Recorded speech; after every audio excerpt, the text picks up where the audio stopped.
বিসমিল্লাহির রহমানির রহিম। আসসালামু আলাইকুম ওয়া রাহমাতুল্লাহি ওয়া বারাকাতুহু। প্রিয় দিনী ভাই ও বোনেরা, আশা করি আল্লাহ সুবহানাহু ওয়া তাআলার রহমতে আপনারা সকলেই ভালো আছেন। আজকে আলোচনা করব মুহাম্মদ বিন সালমান সম্পর্কে। আপনারা শুনে অবাক হবেন যে আজ থেকে 1400 বছর আগে রাসূল করিম সাল্লাল্লাহু আলাইহি ওয়াসাল্লাম তার সম্পর্কে যে ভবিষ্যৎবাণীগুলো করে গেছেন, তার সম্পর্কে যে তথ্যগুলো দিয়েছেন, সেগুলো বর্তমানে শতভাগ পরিপূর্ণরূপে মিলে গেছে। চলুন তাহলে জেনে নেই তার সম্পর্কে রাসূল করিম সাল্লাল্লাহু আলাইহি ওয়াসাল্লাম কি বলেছেন। হযরত আবু হুরায়রা রাদিয়াল্লাহু তাআলা আনহু থেকে বর্ণিত, তিনি বলেন, আমি রাসূল করিম সাল্লাল্লাহু আলাইহি ওয়াসাল্লামকে বলতে শুনেছি, তিনি বলেছেন, আল্লাহ সুবহানাহু ওয়া তাআলা তোমাদেরকে আদেশ করেছেন তোমরা মুশরিকদেরকে বন্ধুরূপে গ্রহণ করো না। অথচ এমন একটি সময় আসবে মুসলমান অঞ্চলের দুটি শাসক মানে দুজন শাসক মুশরিকদেরকে বন্ধুরূপে গ্রহণ করবে।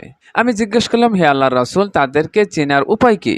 তখন রাসূল করিম সাল্লাল্লাহু আলাইহি ওয়াসাল্লাম বললেন, তাদের একজন হবে তোমাদের পবিত্র ভূমির আর তার নাম হবে আমার নামের মতো মানে মুহাম্মদ।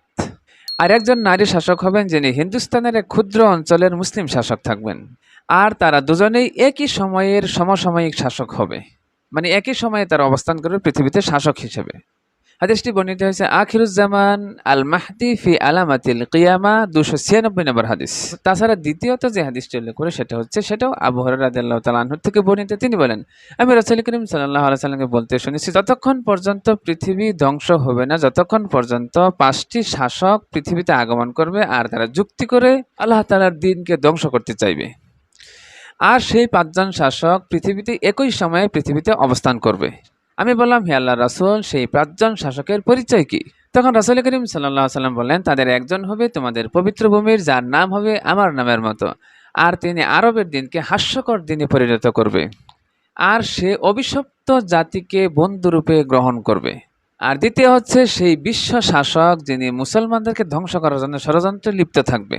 আর তৃতীয়জন হচ্ছে হিন্দুস্তানের বাদশাহ, যিনি বন্ধু অঞ্চলের মুসলমানদেরকে ধ্বংস করার জন্য ষড়যন্ত্র করতে থাকবে। আর চতুর্থজন হচ্ছে হিন্দুস্তানের দ্বিতীয় বাদশাহ, যিনি মুসলমানদেরকে হত্যা করার শপথ নিয়েই ক্ষমতায় আসবে।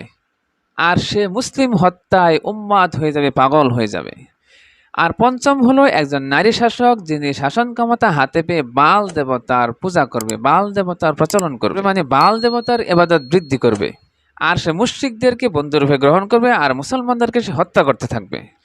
অথচ সে হবে মুসলমান। তখন সেখানকার দুর্গম অঞ্চলের এক দুর্বল বালকের নেতৃত্বে তাদের এই ষড়যন্ত্রের অবসান ঘটবে আর তারা মুসলমানদেরকে বড় বিজয় এনে দিবে।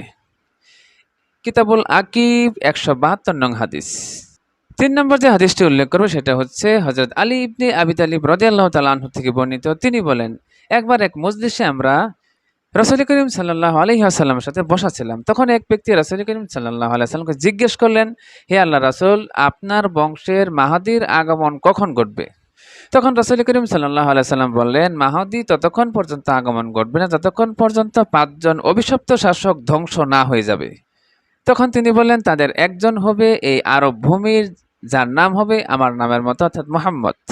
আরেকজন হবে বিশ্ব শাসক, যিনি মুসলমানদেরকে ধ্বংস করার জন্য ষড়যন্ত্র করতে থাকবে। আর 3জন হবে হিন্দুস্তানের শাসক, আর তাদের মধ্যে একজন হবে নারী। তখন বলা হবে, হে আল্লাহর রাসূল, হিন্দুস্তানের শাসকরা কি মুসলমান হবে? তখন রাসূল করিম সাল্লাল্লাহু আলাইহি সাল্লাম বললেন, না, তাদের 3জনের মধ্যে একজন নারী শাসক হবে, তিনি হবে মুসলিম, কিন্তু তার সকল কর্মকাণ্ড হবে মুশরিকদের মতো। কিতাবুল আকিব হাদিস নং 298 নং। এখন এই 3টি হাদিসকে যদি আপনি একটু বিশ্লেষণ করে দেখেন, প্রথমেই রাসূল করিম সাল্লাল্লাহু আলাইহি সাল্লাম যেই নামটি বলেছেন সেটা হচ্ছে মুহাম্মদ, সে হবে আরব ভূমির শাসক। এখন এই মুহাম্মদ বিন সালমান মানে মুহাম্মদ, তার পিতা হচ্ছে সালমান। আর বর্তমান মুহাম্মদ বিন সালমান সৌদি আরবে যেই কার্যক্রমগুলো তিনি শুরু করেছেন, রাসূল করিম সাল্লাল্লাহু আলাইহি সাল্লামের তথ্য মতে তা সম্পূর্ণ তার সাথে মিলে যাচ্ছে। কারণ রাসূল করিম সাল্লাল্লাহু আলাইহি সাল্লাম বলেছিলেন সে আরবের দিনকে হাস্যকর দিনে পরিণত করবে। তার বর্তমান অ্যাক্টিভিটিসগুলো দেখলে দেখা যায় তিনি মূলত ইসলামকে হাস্যকর দিনে পরিণত করতেছে। আর এই যুবরাজ মুহাম্মদ বিন সালমানের কারণে হজ এবং উমরার দেশ সৌদি আরব দিন দিন ইসলাম থেকে সম্পূর্ণ দূরে সরে যাচ্ছে, মানে তিনি দূরে সরে নিয়ে যাচ্ছে। তার কারণে শুধুমাত্র 2023 সালে 17 মিলিয়ন সিনেমা হলের টিকিট বিক্রি করা হয়েছে এই মুহাম্মদ বিন সালমানের কারণে, তার নির্দেশেই। শুধু তাই নয়, এই কালিমার পতাকা সামনে রেখে শুরু হচ্ছে বিভিন্ন কনসার্ট, পাপের concert, dance club, night club. শুধু তাই নয়, এই যে গেল রমজান মাসে মসজিদের ভিতরে ইফতার মাহফিল মানে ইফতারের আয়োজন তিনি নিষিদ্ধ করে দিয়েছেন। মুসলিম জাহানের সব থেকে পবিত্রতম স্থান মক্কা মদিনার দেশ সৌদি আরব দিন দিন পাপের সাম্রাজ্যে পরিণত হয়ে যাচ্ছে এই মোহাম্মদ বিন সালমানের কারণে। তিনি এই সমস্ত কার্যক্রমগুলো পরিচালনা করতেছেন, এগুলো শুরু করেছেন তার মাধ্যমেই। শুধু তাই নয়, তিনি আরো অসংখ্য পাপের কাজ তিনি শুরু করেছেন, যেগুলো ইতিপূর্বে ইউরোপ আমেরিকার দেশে প্রচলন ছিল। সেগুলো তিনি সেই অপকর্মগুলো, অশ্লীল কাজগুলো তিনি সৌদি আরবে চালু করতেছেন। রাসূল করিম সাল্লাল্লাহু আলাইহি ওয়াসাল্লাম দেখেন, তিনি বলেছিলেন সে আরবের দিনকে হাস্যকর দিনে পরিণত করবে। এখন এটা তো হাস্যকর দিনে তিনি পরিণত করে ফেলেছে। সামনে আরো কি করে আল্লাহু আলাম, আল্লাহই ভালো জানেন। রাসূল করিম সাল্লাল্লাহু আলাইহি ওয়াসাল্লাম বলেছেন, এই ৫ জন শাসক ধ্বংস হয়ে গেলে ইমাম মাহদী আসবে। তাহলে বোঝা যায় এই ৫ জন শাসক অচিরেই ধ্বংস হয়ে যাবে। আর সৌদি আরব ধ্বংস হবে খোরাসান থেকে একদল কালো পতাকাবাহী দলের আক্রমণের কারণে সৌদি আরব ধ্বংস হয়ে যাবে। আর বর্তমান ইরান এবং ইসরায়েলের মধ্যে যে উত্তেজনা চলতেছে, এই সব কার্যক্রমগুলো মিলিয়ে দেখা যাচ্ছে সময় খুব বেশি দূরে নয়, সময় খুব নিকটে চলে এসেছে। তাই আমাদেরকে আগের থেকে মানসিকভাবে প্রস্তুতি নিতে হবে, যাতে করে আমরা তারা সঠিক দিনের পথে থেকে, হকের পথে থেকে আল্লাহ তাআলার সাথে সাক্ষাৎ করতে পারি।